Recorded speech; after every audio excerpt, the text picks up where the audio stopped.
सर्वप्रथम सगळ्यांना जय ज्योती, जय क्रांती, जय सावता। मी Vishakha Yavatkar Savitri news India चॅनलमध्ये आपणा सर्वांचे पुनश्च एकदा मनपूर्वक खूप खूप स्वागत करते आणि आज असणाऱ्या स्वातंत्र्य दिनाच्या आपणा सगळ्यांना हार्दिक हार्दिक मंगलमय शुभेच्छा देते।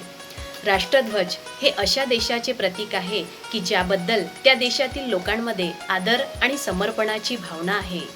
राष्ट्रध्वज हे आपल्या महान संस्कृतीचा वारसा जतन करतो, त्याचबद्दल विविधतेमध्ये एकतेचे प्रतिनिधित्व देखील करतो। अशा या राष्ट्रध्वजाला प्रथमतः शतशः नमन करते आणि या राष्ट्रध्वजामध्ये असणाऱ्या 3 रंगांप्रमाणेच आपल्या जीवनात देखील सामर्थ्य, धैर्य, शांतता, सत्य, समृद्धी आणि भरभराट येवो हीच निर्मिक चरणी प्रार्थना करते।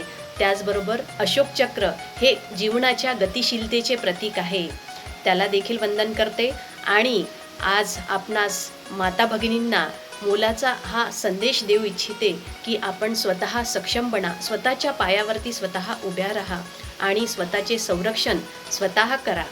कारण सारे जहां से अच्छा हिंदोसिता हमारा, हम बुलबुले हैं इसकी ये गुलसिता हमारा हमारा, सारे जहां से अच्छा।